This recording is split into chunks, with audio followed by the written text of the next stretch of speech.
Ես համոզված եմ, որ մեր նոր անկախ պատմության ամենամեծ ձեռքբերումն է հայոց բանակը, այսօր հայոց բանակի տոնն է,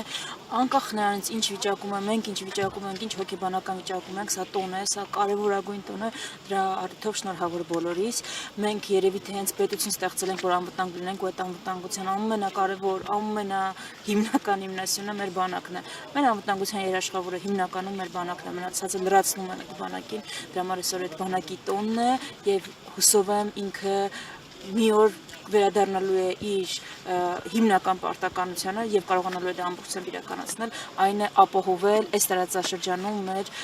զարգացումը եւ անվտանգությունը։ Սա այս օրվա մասով ու կապ չունի ինչքան էլ ծանր վիճակում մենք այսօր պիտի նշենք, արժևորենք, շնորհավորենք ու շնորհակալություն հայտնենք բոլոր նրանց, ովքեր իրենց ներդրում են ունեցել այս տոնի կայացման գործում, այսինքն բոլոր ժամանակների մեր զինվորներին։ Մենք հիմա իրոք խոցված ենք, բայց ինչ էլ ունենք հիմնականում մեր բանակի շնորհիվ է։ Սա այդ մասով ինչ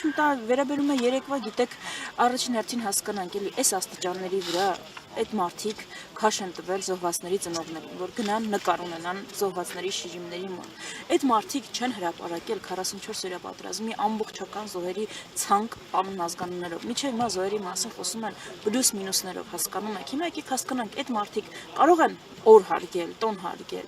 Այո, որևէ մեկը դեմ չէ, որ միասնական մենք տոն պիտի ունենանք, բայց դա էլ մեր կարծիքով պետք է լիներ խորհուրդ ունեցող օր, եւ չպիտի լիներ փախուստ, որ օրինակ նոյեմբերի 9-ին չգան, ամսի 28-ին չգան,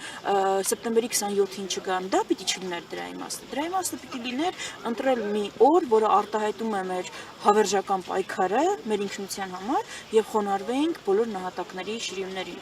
Բայց դե տրամաբանության չգնաց ամեն ինչ գնաց նրան, որ նենց անենք, որ ամսի 28-ին չգանք բանին, հունվարի 28-ին չգանք հանկարծ երապլուր, սեպտեմբերի 20-ին չգանք, նոյեմբերի 9-ին չգանք, որ կարծես արգելված այդ մարդկանց, հասկանում եք, բանակի մասին խոսել, մեր զոհերի